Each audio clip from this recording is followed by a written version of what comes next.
Hey, welcome to the Travel Wins podcast. Today, my guest is comedian Craig Shoemaker. How are you today, Craig? I'm fantastic. It's so rare when I'm introduced with just the comedian tag. Well, I know. Well, see, now I can go into laughter heals, father, husband, right, author. Right. Oh, yeah, husband. I never even think about that one. Well, you better talk to Mika about that. Well, yeah, I talked to Mika about it 2 days ago. I walked in and I said, Mika, I have an announcement to make. I have a mistress, and it's a laughter mistress. Caroline Ray laughed so hard at me. And I said, so now you don't have to worry about not getting my jokes anymore. I know where I'm going with them. Yeah. Oh, it's awesome. And Caroline, it's perfect for her. She doesn't have to have sex with me, and she's got a guy that makes her laugh. So we're all good. It's a win. Trio. It's a win-win-win. Yeah. Yeah. So, I mean, you definitely got a lot going on, but I would think most people know you as a comedian, comedic writer. That's led to everything. Like I produce TV shows. It's led to that, the relationships, it's the credibility, or even people that invest, they're like fans, so the comedy has definitely been at the root of everything. And same with, Laughter Heals, the foundation. Yeah. Everything has to do with that career that started in high school in Ava Tamini's backyard, and put myself through college doing comedy, and here I'm still doing it. I was going to say, and you got 2 Emmys. Mm-hmm. So, it's interesting. Most people that at least that I meet, you graduate in communications or whatever, and you go on to do something else. You actually are doing the job you graduated college in. Yeah. I have one other guy, and we grew up together, Mike Pitko, and he became what he wanted to become. He's our chief of police. So it's pretty cool. When I go back home, there I go visit him, fortunately in a good way. You got to know. so yeah. And we're like the 2 that we go to our high school reunions, like, yeah, I'm still doing the same thing, and then what's funny is, my mom, of course, said, you got to have something to fall back on. Yeah. And I guess I didn't need that. So I'm still doing it. I'm actually coaching people now in how to find their own humor. It's called command the room. Like, you can command the room with humor. Yeah. When you find your own sense of self and sense of humor, you're obviously, making yourself more magnetic and attractive, and people really, they're disarmed. And when you can bring some humor and some humility and some truth to it. So I've been really coaching that and getting up. I'm having a blast doing it. Quite frankly, I'd rather do that than comedy. Well, I was going to ask you, are you starting to, like, Laughter Heals is an awesome organization or foundation. I watched some of your TEDx speaks and some of your public speaking events, and the laughing, making people laugh, and the I in the corporate world, I've been to many of the corporate entertainers that come in. I've never had anyone come out and make you laugh, like literally just start laughing. Yeah, that was awesome. Well, I'm actually, I do these guided laughitations where you don't even need a joke. So I'm doing these hybrid programs right now. Sure. I know how to make people laugh with the jokes, but now I'm teaching them how to alchemize their own sense of humor, their own laughter, and literally use it to heal your mind, your body, your spirit. It's so good for you to laugh. I don't understand how more people aren't doing it. And these days we really need to. And the opposite is happening, though. Comedians getting canceled. We're getting canceled. Like, literally our gigs are canceled. Culture. We're censored. I mean, it's like people should encourage us to come out. We're the curtain pullers. We make you happy. You're supposed to pursue happiness in this country. We're pursuing misery with these death counts and variants, and this is coming after you, that's coming after you. Oh, you better stay indoors. It's like, it's amazing. It's like an apocalypse going on, but we need a pack of lips, these lips flapping comics. That's what we need. I tell you, pre-COVID, we were going to this comedy store probably at least once a month, and then the Improv and the Laugh Factory, and we have the Hermosa Beach Comedy Magic Club. Yeah, I believe I saw you. Have you ever performed at the Ice House? Of course, I play all the places. I saw you there. I think 20. It had to be about 17, 18 years ago. I want to say I was there. Yeah, it was me. Because I'm like Hermosa since because it might have been Hermosa that I saw yet. I went to a show there in 19 when I first moved to Los Angeles. Like I said, I started in high school. I started a little bit in Philly, a little bit in New York, but I came out here and just with dreams, to Los Angeles. And 1987 and 1987, 88, I was in the audience watching Dennis Miller was the headliner. He was really hot at the time, doing Weekend Update for that Saturday Night Live. And his opening act was a semi unknown, but he was on Saturday Night Live as working out this new character called Church Lady. And it was, isn't that special? It was a Dana Carvey. So it's wow, this is unbelievable. And their opening act for just a little bit was an unknown David Spade. He was so young that he actually said, "Hey, I'm David Spade. I'm 10." And they all laughed at that. He goes, "My mom dropped me off. She's at Ralph's." While I do a little stand-up where, and I remember sitting there going, "Oh, if I could be on that stage." I mean, because it's like a temple there. Yeah. It's really literally like that's where everyone works out their stuff. And a year later, I've been playing since '89. I've been headlining ever since, every single year. So it's like I sign the wall every year, 89 and 99. And it's so exciting to me. It's the one place that is like a mecca for comedians. I've had really cool stuff happens there. Like Chris Rock, when he was rehearsing for the Oscars, he used my audience because I draw a really good audience. Gary Shandling with the Emmys, he reherse. The writers backstage, and with my audience, it's a very adult audience. They're good laughers. So it's kind of like, that's who they're going to be appealing to when they host these shows. They're going to appeal to, it's more middle America there than it is Hollywood. To work it out in Hollywood, it's just the whole, it's interesting because you said that because I saw Bobby Slayton there. Yeah. A lot of people, but George Wallace came up, and that's who got me the first gig there. And he, like you, I've seen all he had his notepad, and he's like, "Hey, I'm trying out some new stuff tonight. I got my notepad. I hope you don't mind. Some things are going to be terrible. Hopefully some things will be good." Yeah. Usually with him, they're always good. Yeah. He was the one. He was the one though that introduced me to the comedy magic. He's the one that made it happen. He was a great guy. Very grateful to him. I was going to ask you too, but and we're completely spoiled, and we probably don't realize it if you're in the LA area and you go to comedy.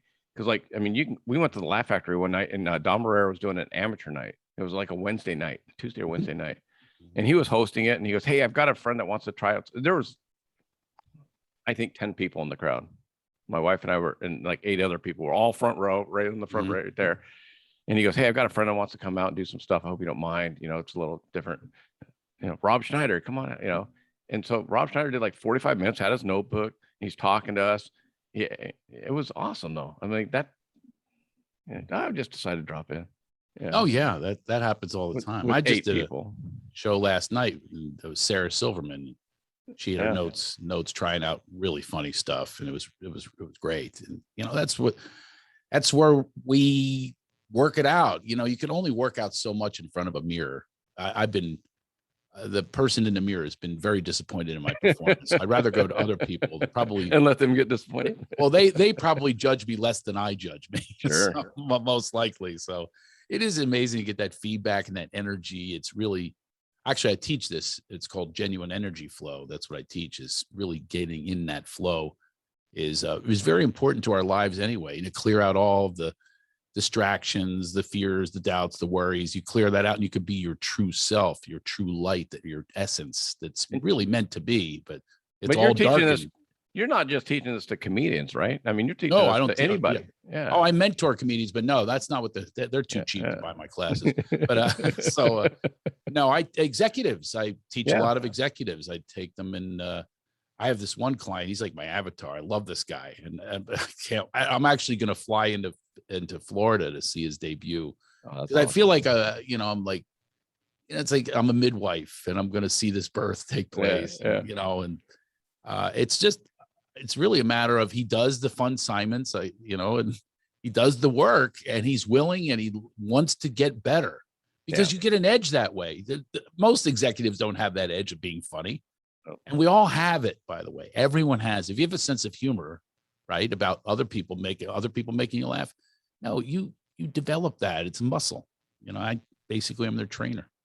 Well, like I watched you on your TEDx when you did it in Ojai. Yeah. And it was so natural because, I mean, for you, it's just like another 20 minutes, I mean, you had changed the subjects, but I mean, whereas a lot of TEDx, you see people for the first time ever speaking in front of people, or one of their very first, and they're very nervous, and you seem that's well, you know what I do to not be nervous? I do my laughitation to myself. I was on my way to a golf thing the other day, and I'm an athletic guy, but I don't have the greatest success in athletics. It's kind of like, if I did, I probably wouldn't be a comedian because, we're all in pain. We're all trying to work something out from our past. And I have a lot of past to work out. So I did my own laughitation. I should show it to you. We're going to post it where you laugh, and basically it's even contagious with yourself. You start giggling and, I just watched you smile, just me smiling and giggling. It's a reflection. Sure. So I did this and I say out loud what pains are. So I talked about my failure in golf. My first time golfing was with rich guys. And I showed up my grandfather's wooden clubs and I wore baseball spikes. They wouldn't let me on the green with them. And I'm just laughing and laughing. I was on my way to the championship at the country club where I'm a member. And I won, you know what I mean? Yeah. And I laughed and these guys were uptight and tense and throwing clubs. The guys I was, going against. And you know who won? The guy that had the most fun. And it's worked for a number of people. The Red Sox won the first championship through laughter. My friend Johnny Damon put on my DVD in the clubhouse. They were down 0-3 to the Yankees. They swept the Cardinals. He said, we had the most fun. A lot of great teams. We had the most fun. Yeah. Because that relieves the stress. And then I helped the Lakers were in last place, made it mandatory. I talked to Phil Jackson. Mandatory that they go Sacramento a night off. You can look this up in 2003 is like January 18th, 19th. And they had a night off. They went to the Punchline Sacramento. They laughed. He made them go together. They were fighting. They won 17 in the next 20 and they won the championship that year. So it really does. It does. It works, but people just think, I'm full of it or whatever it is. But if you try it, how good you feel. I had a corporate trainer probably 25 years ago said, if you smile, it's impossible to be in a bad mood if you smile. Yeah. I talk about that. I say, if you're laughing, you literally cannot be depressed in that right moment. Watch this. I'm depressed. So in that moment, there's no shot that I'm depressed. Exactly. You shift your energy, you shift the space. You create a whole new space when you laugh. And when you miss the eagle putt, do you laugh it off? We're trained not to. We're trained to get pissed off, right? That's how we're conditioned. I talk a lot about that too when I coaches. The conditioning and programming we have is the opposite of laughter. Yeah. Wipe that smile off your face. What are you laughing at? And fill it up. What are you laughing at? I'll kick your ass. I'll give you something to laugh about. All that kind of stuff. Those are messages we get, but we're born, our first language is, we just, right? We don't have words, but then the words get conditioned and the ideas and all of that happens when we're not listening to ourselves anymore. We're listening to the power structures of parents, teachers, what's supposed to be, system of what's supposed to be. In the meantime, they're all miserable. So misery loves company. I'm trying to form a laughter movement right now where we need it. I'm going to help you with it. We just ignore the rest of the crap that's out there that they're selling us. They sell us fear. It's the only reason they can sell their goods. They weaken us, but not me. I'm going to continue being Johnny Laughter Seed and having people have a better understanding. And I watch people, you see it in their heads. They're like resistant at first. They're going, this guy's a quack. He's, whatever. And then something clicks. A lot of times they go, wow, I do feel better right now. Why would I not want to feel better? And it's your health is better. I haven't missed a day of work in 20 years. Not one day of work. I've had little colds here and there, but I just don't give into I don't get weakened to allow that to come in, whatever it is. And it's days, amazing that what they say, and it's so weird you say that because I just read that the people that are reading about the despair and destruction of COVID, it's actually making them sicker or the potentiality of getting sicker. Versus potential, you're weakening your immune system, which allows whatever's out there. There are other things out there too, by the way. There's flus, and, there's cancers, from the environment. I mean, if we don't believe that cancer is caused by some environmental cause, you're a complete idiot. Right. Like I don't have to have a degree to know that because you watch how many cancers are around, how many people are passing away from cancer. How much more and more? How many trillions have gone into the research? I'm like, don't have an answer yet. It doesn't make any sense to me.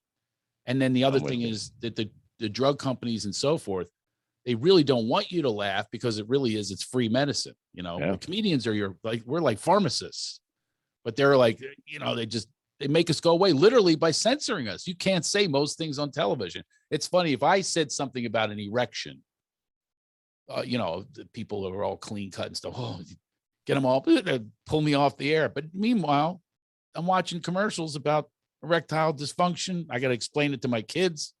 Yeah. This kid, the guy in the commercial can't get a hard on, son.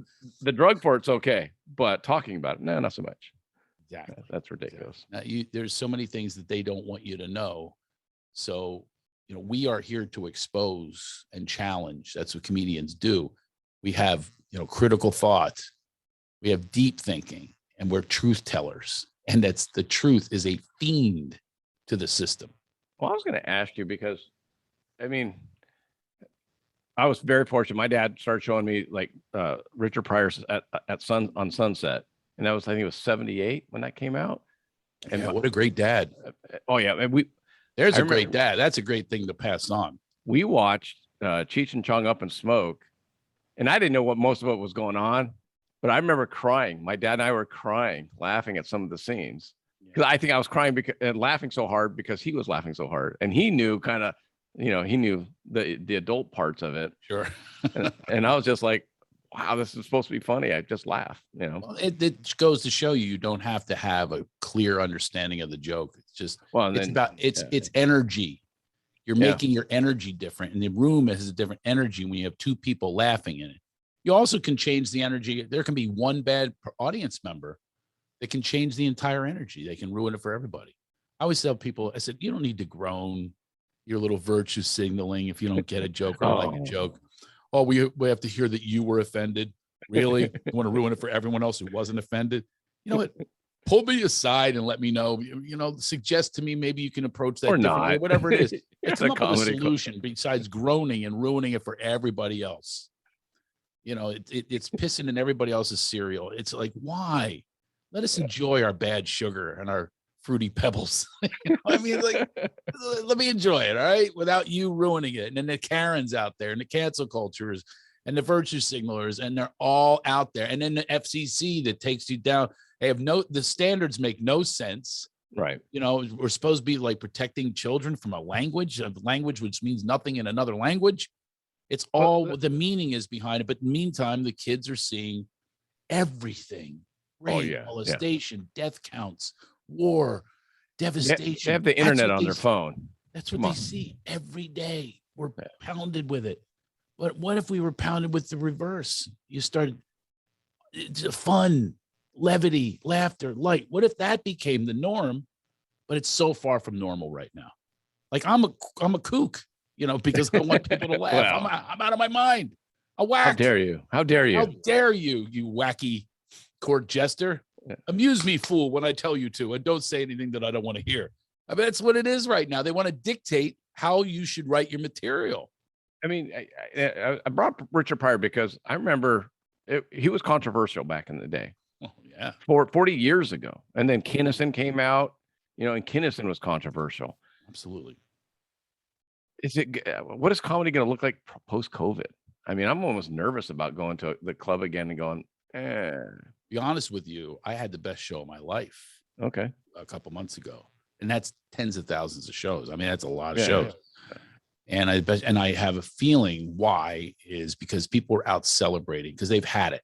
They just had it. We're at our bottom here. We're at our bottom with disconnection with people, with humanity, we're fighting all the time. There's so much political strife. I've never seen it this divided. It's like Civil War-like, I guess. And they're just out there. Let's all have a good time. I don't mention politics in my act. No. I don't take them there. Plus it's not evergreen. I like to do evergreen stuff, everyday stuff, tell true stories. I'm a storyteller, and they were with me. I swear I could have led them into a river that day. Come on, let's go. They were like, yeah. I was like starting that laughter movement. And maybe the people that are watching this, they'll contact me on my website, craigshoemaker.com. And then maybe they're going to want to volunteer to be in this. It's free. It's fun. But the interesting thing with my audience, it's mainly business travelers, and it's business people, it's musicians, it's athletes, it's anybody that's doing that. A lot of truck drivers, people that are long hauling. Oh, really? Truck drivers are big with me. Yeah. Well, and big time. Yes. I've helped a lot of truck drivers get through their ride. They're listening to my stuff, that's CDs. The XM radio. When I got satellite radio, Yep. I was like, whoo, because when you Exactly. travel from here up to San Francisco, you go through 3 different. Now I can put on comedy. Yep. And literally laugh for the entire time. And there's 4 or 5 channels, so I can listen to different types of comedy, different, know. So it's awesome. I get this a lot too. I mean, matter of fact, I just traveled through. I drove cross country with my son. That's awesome. He graduated college in Pennsylvania, drove to Los Angeles, and we stopped in Hot Springs, Arkansas. And the strangest thing happened. We went to a CBD store, and apparently the guy, it was his wife there, but he was at the other store. He looked on the camera and he recognized me. So a day later, he goes, "You're in my store. I'm your biggest fan." Yeah. And I'm like, wow. And then I said, "I want to work this town." I told that to my son. And sure enough, 2 months later, this guy arranged it. I ended up doing the first comedy they ever did there in Hot Springs, Arkansas, the most incredible town, by the way. I thought I saw the country until this was it's so unique, such rich with history. I mean, it was an amazing time. But the guy was a truck driver before the CBD store. And he said, "That's how I know you." Is I had your lines memorized. And I love that feeling that I could be part of people's lives and their memories. I've had other things where people say that a parent died or something, and I helped them through it. Yeah. They had the relief of the 2 hours that I'm on stage, whatever it is. It's a wonderful feeling to have. And I just wish more people would embrace that and search to find the happiness and the joy and the laughter. More so than you're just looking for more reasons and excuses and blames, to not be more evolved. I still like for me, and I guess it's all different, but I'll rewatch Prior Out and Sunset or the specials, Bert Kreischer and some of the other guys that I really like that I've seen in person, but I'll still watch them just because you want to laugh. Yeah. I was going to ask you also want to bring back those nice memories. These are good. Oh yeah. There are memes inside of us, and you're just like, you connect into that one. It's Kreischer's bit where he takes his shirt off. Well, the lovemaster. I mean, Yeah, people. The good thing about Lovemaster that I like about the character is I can change the lyrics, unlike a songwriter. Like Springsteen, I can constantly write new love. I have COVID Lovemaster lines.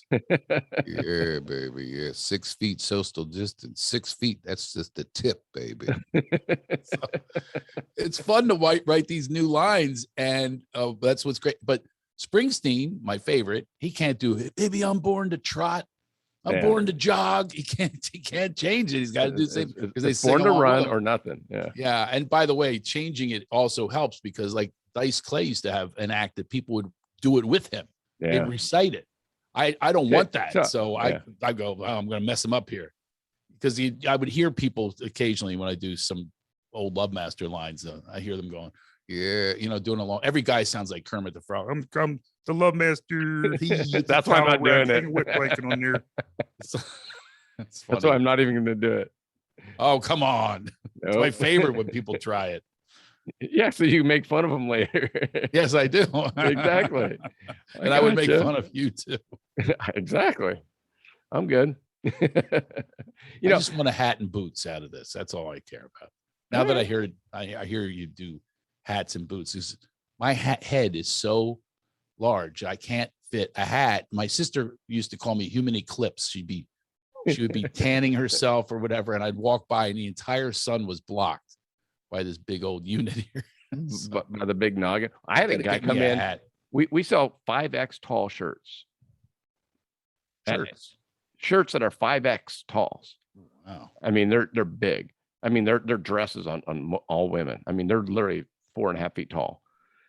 Guy comes in to a rodeo up in Oregon, and he's like, he's big guy. I mean, wall of a man, not wall. And he goes, do you have any 4 or 5X? I go, yeah, we got a whole rack of them. He goes, really? I'll take one of each. Yeah. I'm like, well, once like, you want to look at him? He goes, nope. He played offensive like tackle for the Seahawks. Oh, he was? Yeah. He's a big guy. This is 10 years ago. He's a big man. Yeah. Well, it's something like when you live like that, you a lot of adjustment, they live. I mean, it's these big dudes, but for me, the only suffering I've had is lack of hats. I can't. Well, I have no hats. You're golfing, so you got to cover up the I melon. do. It has to be on the last rung, and it's like a hinge. Unfortunately, it's like a hinge. It doesn't look good, but I wear. You got a paper clip holding them together. Oh, I never thought about that. Thank you for that. I don't know if the paper could be jabbing me, but yeah, I mean, it's, you got to live with it. But they say, though, the rumor is that big heads are successful in television and film. So I remember Merv Griffin, the rumor was that's how he cast Vanna White. And she had a big head. Yeah. And I was for her body, I guess. I don't know. No, her head is large. So I had a meeting with him to be cast in this show that he was casting. And I said, I got to ask him. And I finally, he was going on and on. He told a lot of stories. No matter what you would say, he said, blue skies. Oh, I was skydiving at Ronnie Reagan. Yeah. He would everything would lead to a story. I said, listen, Merv, I finally stopped. I said, I don't know if I'm going to get this thing, but I'm going to use my opportunity meeting you to find out if this is true. Big heads. Do you cast big heads? And I said, if that's so, I'm your guy, Merv. I'm in. Said, is it true about Vanna White? He goes, oh, yes, it's true. Oh, she didn't have an 8x10. It was an F by 11. He didn't really say that. Was my joke. But he did confirm it that people do look for big heads in television. But they probably don't anymore. It's an old. Yeah, I wonder YouTube stars need big heads or not. Now, I'll bet you it doesn't apply anymore. Like it did. Like I met, Clint Eastwood, gigantic. It's like a pumpkin on a broomstick. I mean, it's really like but it doesn't, like, you're not on film going, look at that dome. Yeah. Clark Gable, Humphrey Bogart, the old stars, big heads. And the women too. The women have big heads. Lucille Ball, I believe, had a big. So yeah, I should have my list down by now, because us big head people, we kind of, I'm gonna look into that. If you're in a car, like if you have a unique car, you see the same car coming, like the high beams. I do that with big head people. Big heads. I see it. I got you. I got you. And you ever go to them? Where you buy your headset? I can tell hat sizes. You actually have a pretty decent dome. I'm gonna go 7 3/4. No, I'm like 7.5. Really? Yeah. Okay. Yeah. Don't go like it's like a foot off. That's a whole size off. Let me put a 7 3/4 on your head and see if it's off. No, way off. All of a sudden, it makes a difference. Mm-hmm. So, as a comedian, especially when you're getting started, you were traveling a lot. Oh yeah. What would you like to go back and tell the younger Craig Shoemaker mistakes and how to live on the road a little bit better? I'll tell you what I'd say is live a little large. You know what I mean? Go for the first class. Okay. Like they pay my airfare, but it's usually not first class. And it's 50% maybe. The club, the venue pays it. Pay it. Pay the extra. Live in. And ride first class. Yeah, you just feel better about yourself. And it makes traveling so much better. Although these days, first class is like the seat goes back in half an inch more. I mean, it's like it's not much of a difference, but it is in these big these cubby holes. They have these. Those are crazy. Yeah, the business pods, full recline. So now when I travel cross country, I literally ask the travel agent. I go, "Gotta have a pod." It sounds spoiled, but especially COVID, because you're all by yourself. I can take the mask off. It cracks me up with this mask mandate. It's like when you sit down and eat, like if there's food in front of you, suddenly COVID doesn't spread. It's like it doesn't make any sense. So you know what I do? I just in the entire flight, I hold a pretzel. So if they go, put your mask on, I go, I'm eating, and I put the pretzel in. Did you hear people were doing that at baseball games? No, I didn't know you had to wear a mask at a baseball game. Last year, not about this year, but last year you had to wear a mask. Yeah. And so people were getting boxes of Skittles or whatever, anything with one at a time. And they'd be like, to me, I always said it's like the homeless at Vegas, and they're trying to sleep on the chairs and at the slots, and then the security walks by. No, I'm playing. They put a nickel in. So they got to roll next to them. Yeah. It's there's so many silly things that just don't make any sense. Oh, we had the video down here, the people putting the mask down, taking a bite, and then putting the mask up so they could chew their food while they're sitting outside. How about people driving alone with a mask? Oh man, I got in trouble for that. I put that on Facebook right like a year ago. I'm like, people attacked you. Yeah. Oh yeah. I put that one too, and I put the like, what's going on? Like, yeah, you can't. When people are in fear, their reactions are so righteous, so justified, so angry. There is no clear thought. You can't talk to them because they're in that space of what they're conditioned to believe. I said that before. Yeah. Where I'm trying to make them laugh over the irony, and they're challenged that they don't like, though, that you're basically telling the truth of the irony of or how absurd or ridiculous it is.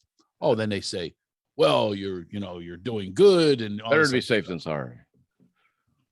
You getting yourself sick? I mean, I'm not even making. I'm just like, I don't get it. Like, no, and with people like that, you can't, know. And then I tell people, fear is weird. Fear is like laughter in some ways, right? I mean, you go to a scary movie, The Exorcist wasn't real. I mean, that was all make believe. Like, she wasn't really floating and all that, but you still get scared when you're there. So it's a real emotion, a real, so if you're watching the news all the time and you're getting afraid, you are afraid. Absolutely. So whatever they're telling you is the truth. Yeah. Because truthfully, it does make you scared, and it changes your entire body chemistry. It changes your chemistry. Yeah. So you're bound to have stress, which is a big cause of disease. But this is what people don't understand. They're being broken down. Yeah. And that's what I'm trying to say, people. I'm not going to make any windfall profit and pay a little $20 cover charge or whatever it is. Just listen to me. Go out, enjoy your life. You got one life, one road, or one circle, a couple circles around the sun or whatever. Yeah. You got to live. And the way to live is to cancel out. Talk about cancel culture.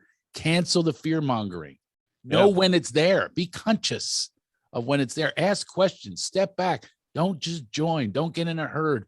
I know we get shamed and all that. Be okay with yourself because it's your truth, and there's a lot of fraud out there, and it's been going on since the beginning of time. Why would you think that suddenly the people in charge of the system, they've all had an awakening, and they're never going to be like, now it's different.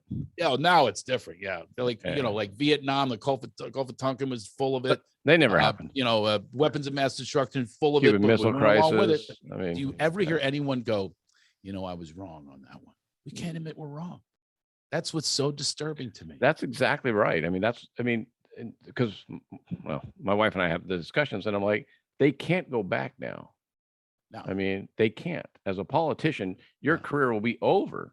And if that's what you do for a living, you can't go back and say, I know I said it was going to be 20 million dead in California, but we were off by, 19.85 million, No, they can't do it. Everybody, when people's livelihoods are threatened, it could still happen. They'll sometimes say and do anything. I mean, there's, I would say trust science. Well, which ones? Which doctors? Mengele, he was a doctor. Remember Mengele? Yeah. Nazi?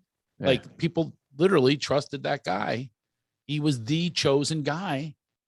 He was like the Fauci of Germany. So, you know what I mean? Like, yeah. You know what I'm saying? Is like, he was the tenured professor, doctor. I mean, well, it has to be true. Mengele said so.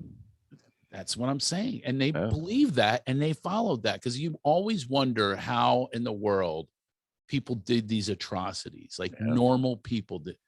It's because of what's going on right now, because you get shamed if you don't. You're threatened if you don't. You're threatened with, a lot, losing your job or losing your friends. I mean, that's what's going on right now. Yeah. So we need to step back and say, wait a minute, there's no joy in this mudslinging. We've got to step back and go, what's real and what's not. So that's what I encourage people to do. I'm not taking some opinion and saying this one's wrong or that one's wrong, but all I'm saying is always examine, take a sacred pause. That's what you do. You pause, listen to yourself, trust your own instincts. That's another thing I teach is repetition becomes intuition, and we don't listen to our own intuition anymore. We're listening to, other people and looking around the room. My God, if they hear me say this, I'm going to be, get a scarlet letter. Yeah.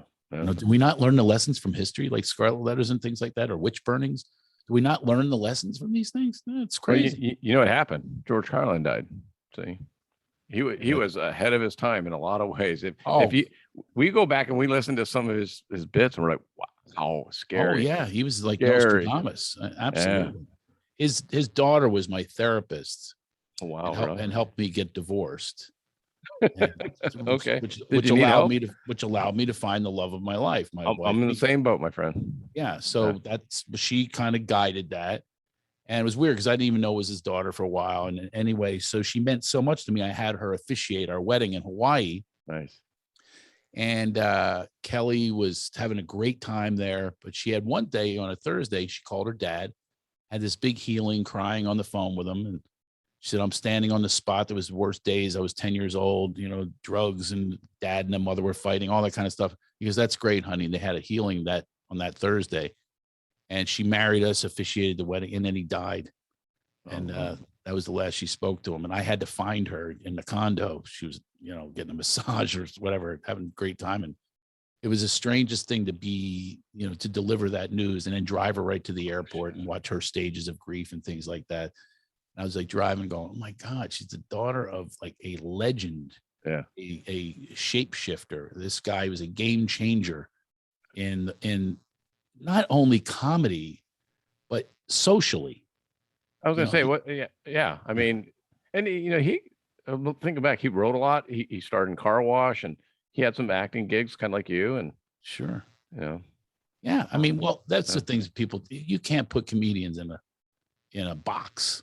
That's our whole goal is to not be in a box and to live without limitations. That's why you do what you do.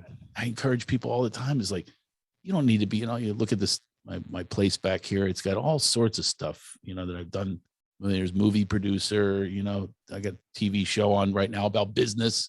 What's a comedian supposed to know about business? What I do know is about humanity.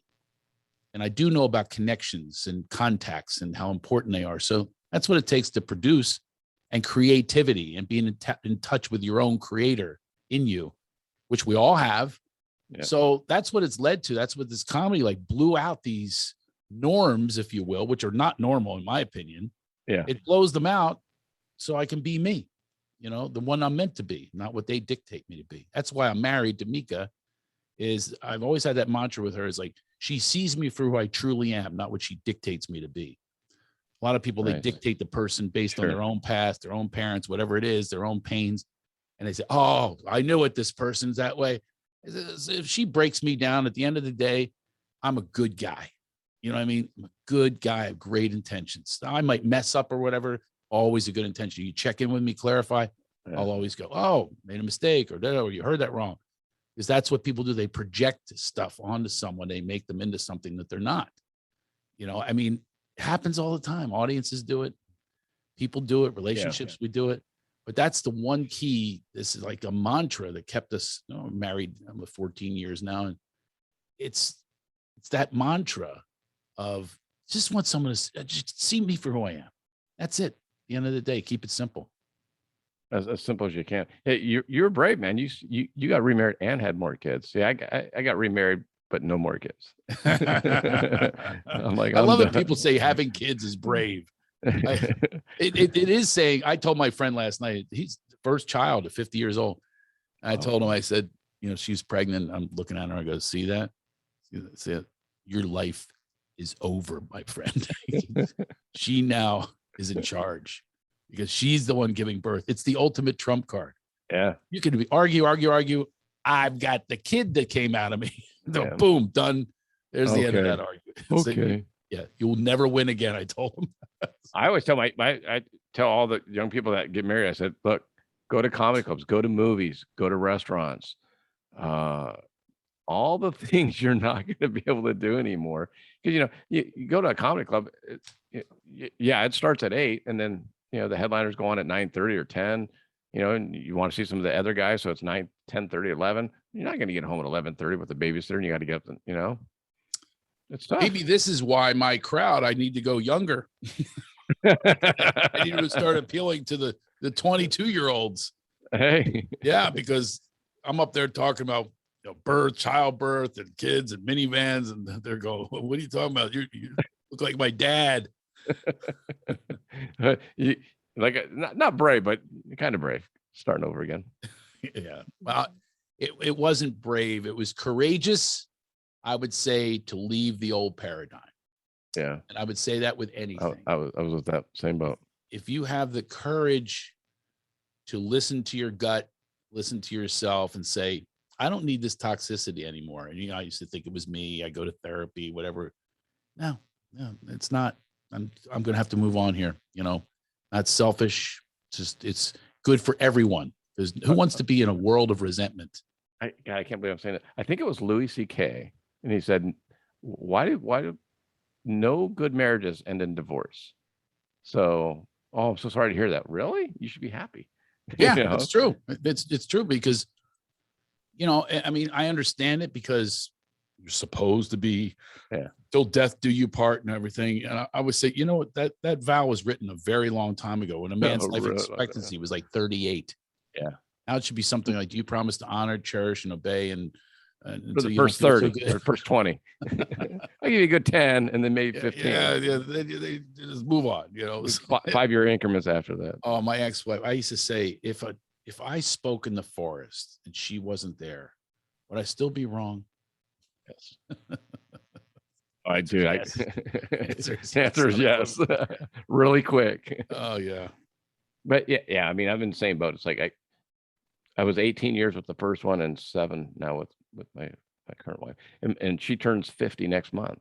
So yeah, I know you just had a big one with my wife just turned 50 as well. Yeah, we're in the same. I'll talk to you off the podcast about a little tip that I just found out with they go through menopause, which I believe means put your man on pause. Yeah.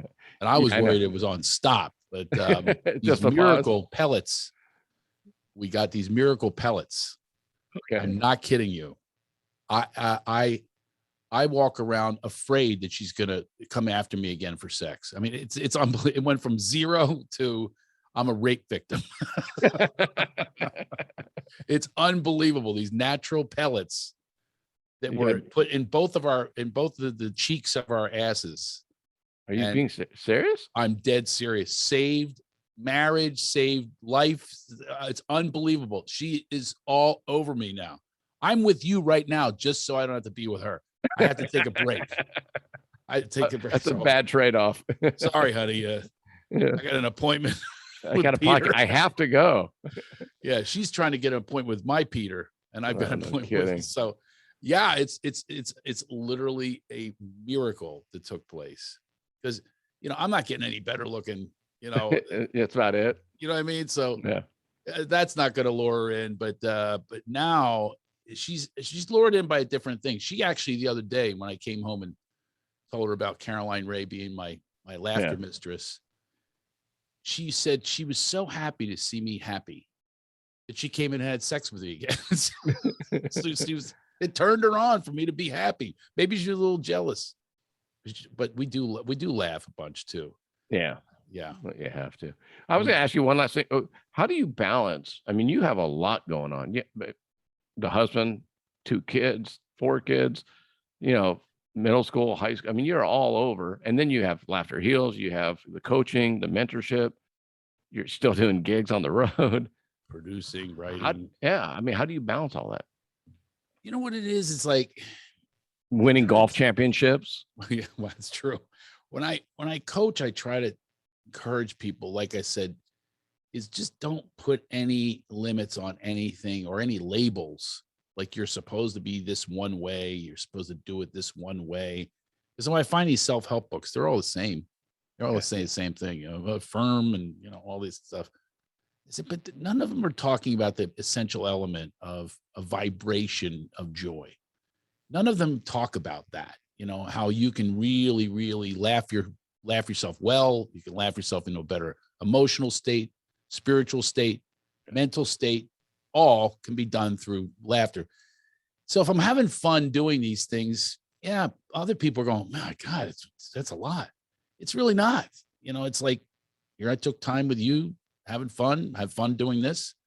Now I'm going to move on from here, and I'll go talk to some financial people and talk about some finances on some projects that I'm doing. And then I have an appointment to talk about one of the projects, this reality show. And then it'll be on to the next thing and the next thing. It's just so if I have it scheduled, and a lot of it's crossover too. Like I might be golfing with someone I'm doing business with. Have you taken the kids out on the road with you at all? Have you taken them on trips yet? Or we just got back from the Philly trip, right? The 10, 12 days in Philly, Amish country in Pennsylvania, Harrisburg, Dorney Park in Allentown, and we did Jersey Shore. Had the time of our lives. It was amazing. And it was like the simplicity of the trip was amazing. We didn't need, thank God I'm married to a hippie, by the way. She doesn't need the first class. I ride first class. They don't. They go back to. Yeah, sure. No, I'm not kidding. I do that. So I know, I do have some first class taste from being on the road. And I explain that to them. There's certain things I do need from, like they don't know what it's like. But having that just this quiet happiness. We did a lot of things. We parasailed. We, went to one of those water parks. We're doing all the slides. I'm going up these slides. I'm a middle-aged man. I'm going these slides like a child. And bringing back that childlike thing also helped my marriage as well. My wife told me she loved observing me with the children and having a great time.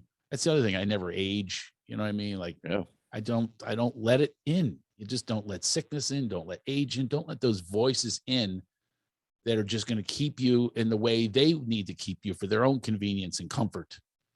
Go outside the comfort zone. I had the talk yesterday with my daughter. She came over and gave me a picture of my two girls when 4 months old and a year and a half old, with my mom who passed away. And she gave it to me. And then we were just talking about, like, we're watching old reruns and stuff, through quarantine. We didn't want to watch the news. So we were like, let's watch Love Boat reruns. Let's watch oh my God, Carol Burnett reruns, the originals, her original variety show. And we were watching. Kids are addicted to, by the way, binge watching. An 11-year-old and a 7-year-old binge watching. Cannot get enough. Bewitched. Well, that's a great show, though. I just can't believe it. Yeah, it's so funny to watch the kids watching people smoke, watching Darren like be a sexist. It's really remarkable. We talked about that on the Watch the Love Boat. There are ashtrays everywhere. Oh, that's a riot. I'm going to put that on the queue. I'm putting Love Boat on the queue. But isn't that amazing though that they're just your kids? We're watching these old shows. Oh no. My kid, my youngest is married and living in Tennessee. This is my wife and I. We're watching the old shows because we're like, we just, like you said, like you get to. There's very few things you can really control. You get to control what you put into your head. So like we don't watch the news. We don't have cable TV, so we don't watch commercials. So we don't, so we watch the Love Boat or Fantasy Island or Happy Days or and we'll just kind of bounce around. But to see, like, we were watching an episode and Gordon Jump from WKRP in Cincinnati. I'm like, so I look it up. I'm like, oh my God, he was 51 in this episode, and I'm 54. Oh, they always looked ancient, and they look up their ages and they're like 32. And I'm like, oh, I was older than Captain Steubing on the show. You know what I mean? I'm like, oh my. So I talked to my daughter yesterday.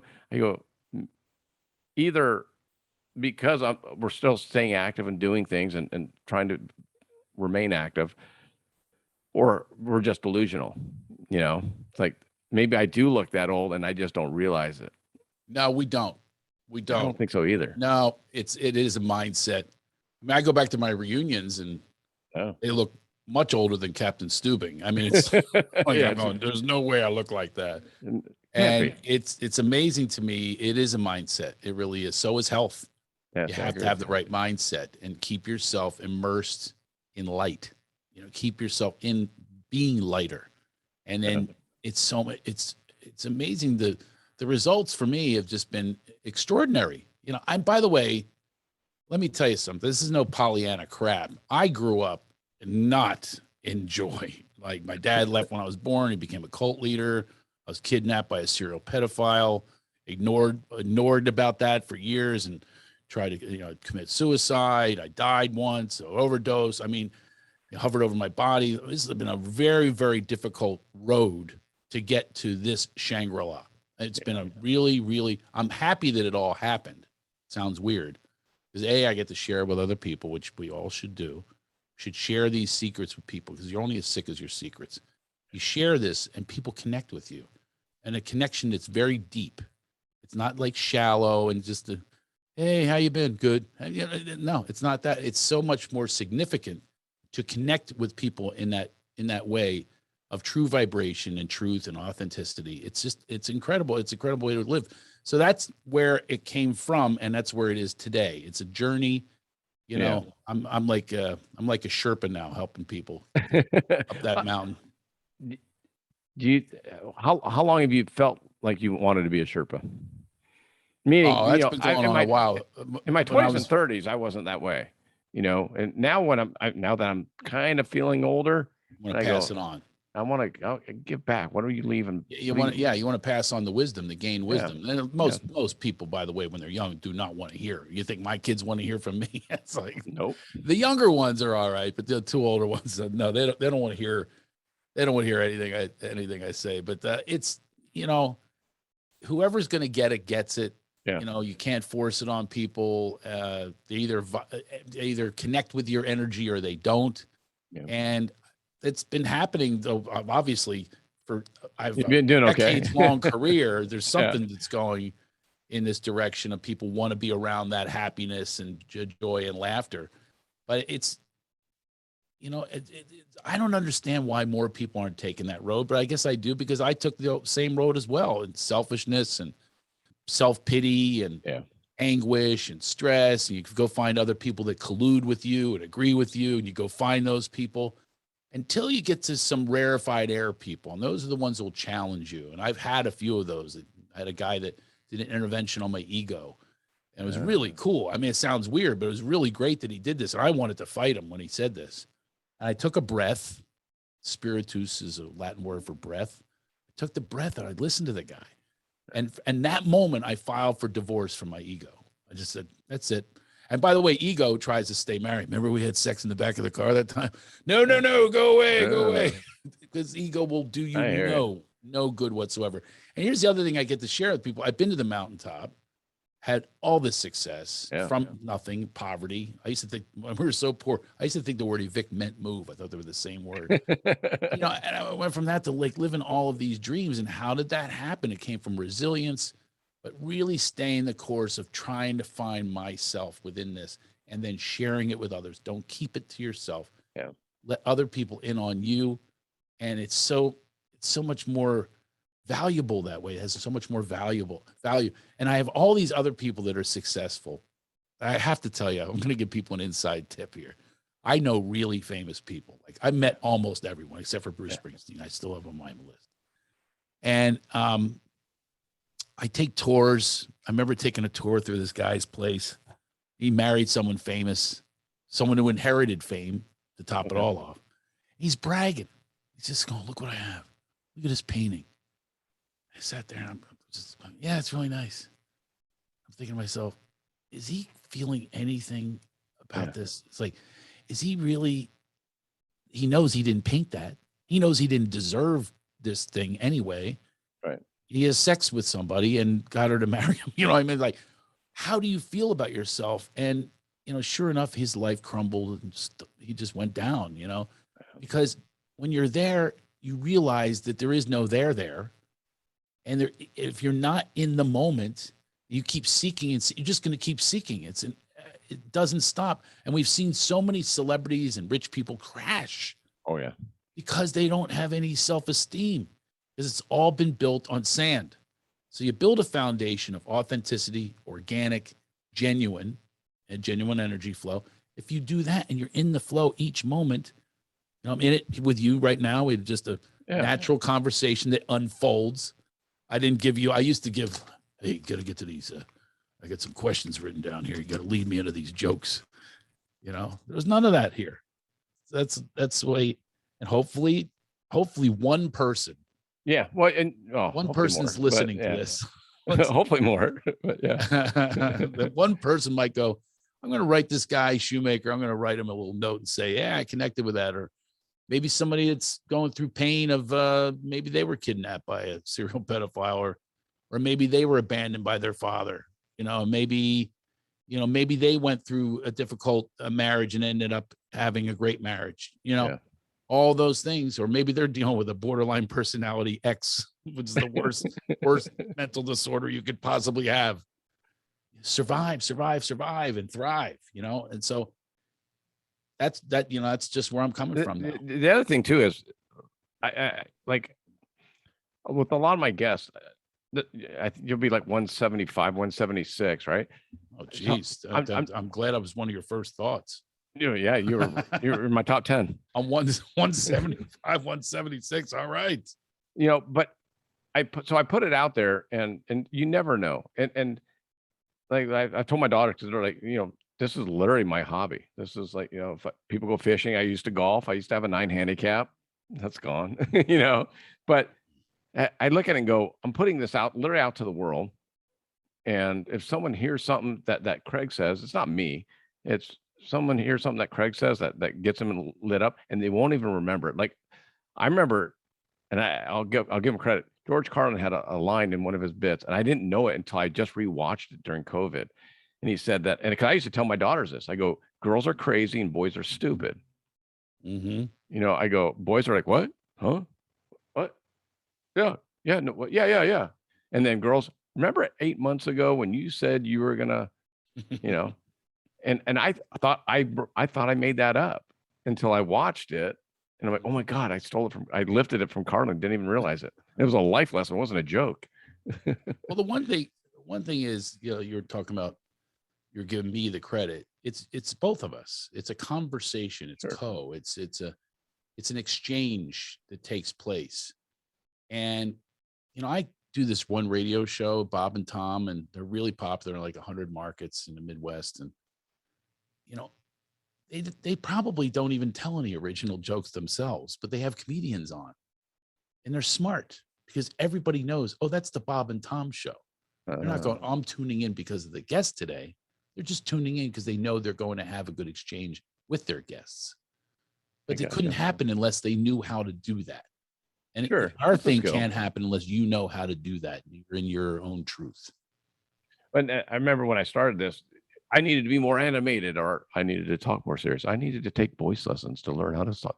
Right. And I'm like, well, for one, I have to be who I am, because I can't do this in 3 years, 178 episodes later, and be something I'm not. I can't be the jester, the jokester. That's another thing that I coach people on, is you got to get rid of the phony. Yeah. You got to admit you're a phony, like you just did. I mean, you just said, yeah, these are the things I thought I needed to do because you're programmed a certain way. Yeah. I need to sound like this. I have a radio voice. I need to have a radio voice. We were trained to have radio voices. And my first radio was literally, I was in college. I had just hit puberty like 2 years before. I'm going, WVCS, California, 91.9, WVCS. I tried every single method, but it wasn't me. It wasn't me. And that's all we can be, is who we're destined to be, not when someone else has planned for you, So true. Yeah. So true. Well, I'm going to let you go because you got a lot more important meetings to go to, make some deals. Yeah. But what's the best way for my listeners to follow you and see what you have coming up? CraigShoemaker.com. Yeah. SHOE, like a shoe and a maker, not a mocker, not mocking the shoes. You're making the shoes. CraigShoemaker.com, as they say in England, Craig, and sign up for my shoes letters, see what I'm up to. Got a lot going on. And official Craig Shoemaker on Instagram, Facebook fan page, and Twitter. I'm the lovemaster. So those are all the places you can find me. I love to stay in touch with people. Love to be part of the movement. Yeah.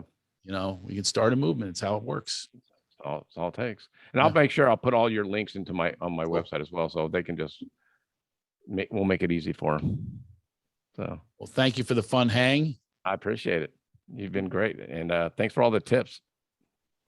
It's 176, Craig Shoemaker. Good to be with you. And we're out. Thanks, Craig. I appreciate the time, buddy. You got it. Okay. Hey, brother. Bye-bye. See ya.